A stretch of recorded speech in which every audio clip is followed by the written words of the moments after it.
नाम आशिमा गोयल। आरोप फर्जी ईडब्ल्यूएस सर्टिफिकेट से आईएएस बनी। नाम अमोल आवटे। आरोप फर्जी विकलांग सर्टिफिकेट से आईएएस बने। नाम शिव नारायण शर्मा। आरोप आईआरएस आईपीएस रहने के बाद भी ईडब्ल्यूएस कोटा ले लिया। नाम अक्षर अंजुबेश। आरोप फेक ईडब्ल्यूएस सर्टिफिकेट से यूपीएससी पास की। नाम पूजा खेडकर। आरोप फर्जी पहचान बनाकर यूपीएससी पास कर आईएएस बनी। देश की सबसे बड़ी परीक्षा मानी जाने वाली यूपीएससी में इस वक्त जबरदस्त बवाल मचा हुआ है।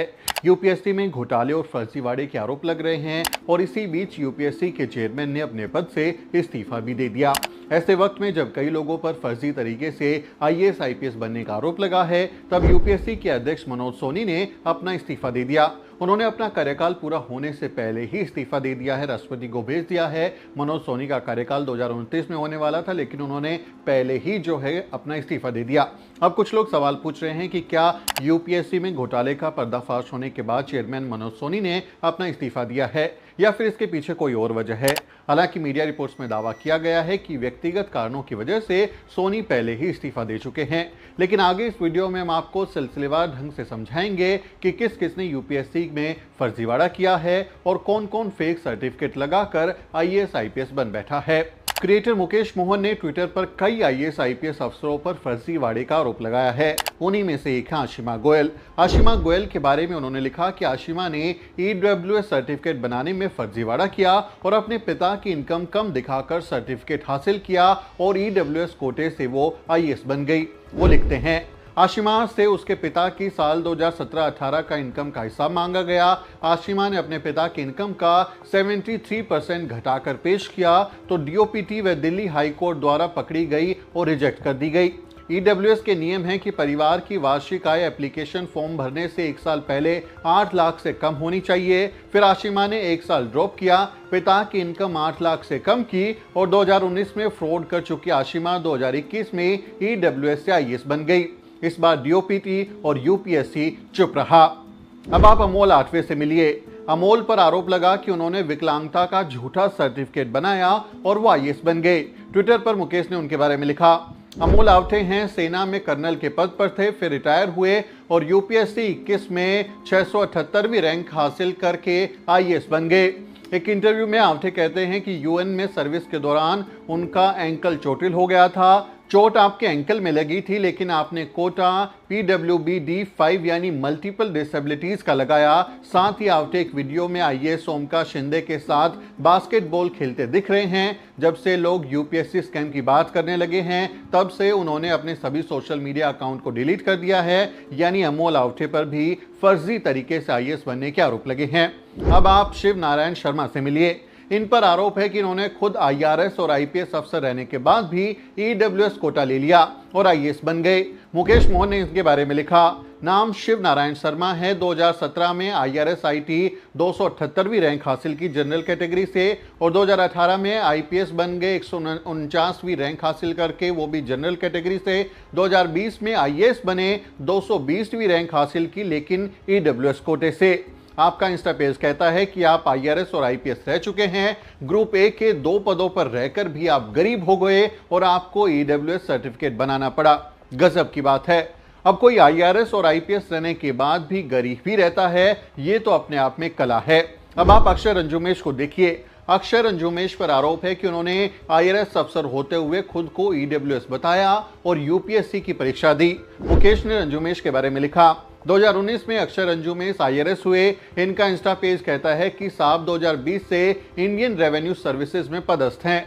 साहब ने 2023 में फिर से ईडब्ल्यूएस से यूपीएससी दिया और रिकमेंडेड कैंडिडेट की लिस्ट में जगह बनाई। अब सवाल उठता है कि जो व्यक्ति 2020 से ही आईआरएस अफसर बना हुआ है, वो 3 साल बाद भी गरीब कैसे हो गया। अक्षय ने ईडब्ल्यूएस का सर्टिफिकेट हासिल किया और आर्थिक आधार पर आरक्षण का लाभ कैसे उठाया। अब ये भी समझिए कि मामला सामने आने के बाद क्यों बवाल मचा हुआ है, क्या मामला है जिसके बाद इस तरह से एक के बाद एक फर्जी तरीके से आईएएस आईपीएस आईआरएस अफसर बनने के मामले सामने आ गए हैं। दरअसल ट्रेनी आईएएस पूजा खेडकर के मामले ने फिलहाल टूल पकड़ रखा है। आपने मीडिया में सुर्खियों में उनका नाम सुना होगा।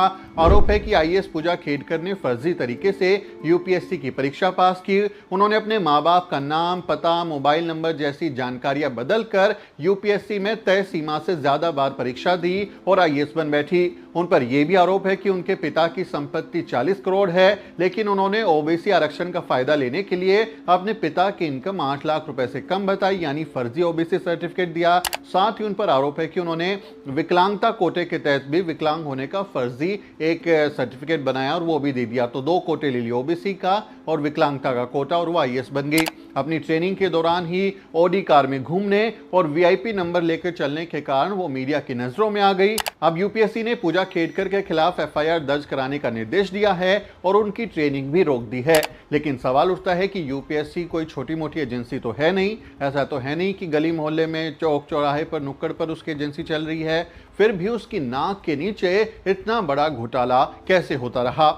यूपीएससी देश में रैंक 1 ऑफिसर बनाने के लिए परीक्षा कराती है और इसे देश की सबसे मुश्किल और सबसे प्रतिष्ठित परीक्षा माना जाता है।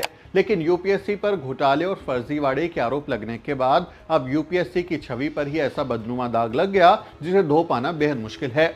ईडब्ल्यूएस और विकलांगता के नाम पर कैसे यूपीएससी में घोटाला हो रहा है, यह अब धीरे धीरे सबके सामने आ रहा है। लेकिन इन घोटालों ने यूपीएससी की विश्वसनीयता पर ही सवाल खड़े कर दिए हैं कि आखिर इतनी बड़ी संस्था कर क्या रही है, कैसे फर्जीवाड़े को नहीं रोका जा रहा और क्या जानबूझकर सवर्ण कैंडिडेट्स को ईडब्ल्यूएस और विकलांगता कोटे के आधार पर आईएएस आईपीएस बनाया जा रहा है। इससे पहले भी यूपीएससी पर जातिवाद के गंभीर आरोप लग चुके हैं। कई कैंडिडेट्स ये आरोप लगा चुके हैं कि अच्छी रैंक होने के बावजूद भी उन्हें आईएएस आईपीएस जैसे उच्च पद ना देकर अन्य पदों पर भेज दिया जाता है और कई कैंडिडेट्स को मेरिट लिस्ट में आने के बाद भी उन्हीं की कैटेगरी में पद दिया जाता है। लेकिन जिस तरह से यूपीएससी में जनरल कैटेगरी के कैंडिडेट्स ईडब्ल्यूएस और विकलांगता कोटे के नाम पर धोखाधड़ी कर रहे हैं, उससे तो यही लगता है कि ये रैकेट बहुत अंदर तक फैला है। इसलिए इस मामले की उच्च स्तरीय जांच होनी चाहिए। यूपीएससी के चेयरमैन ने इस्तीफा तो दे दिया है, लेकिन इस मामले में उनकी भूमिका की भी जांच होनी चाहिए। इस मामले के बाद ये भी सवाल उठ रहा है कि जो लोग एससी, एसटी, ओबीसी के कैंडिडेट्स को कोटे के आधार पर सेलेक्ट होने का ताना देते हैं, वो ईडब्ल्यूएस कोटे के आधार पर हो रहे इस फर्जीवाड़े पर चुप क्यों हैं? इसका जवाब आप कमेंट में अपनी राय लिखकर दे सकते हैं।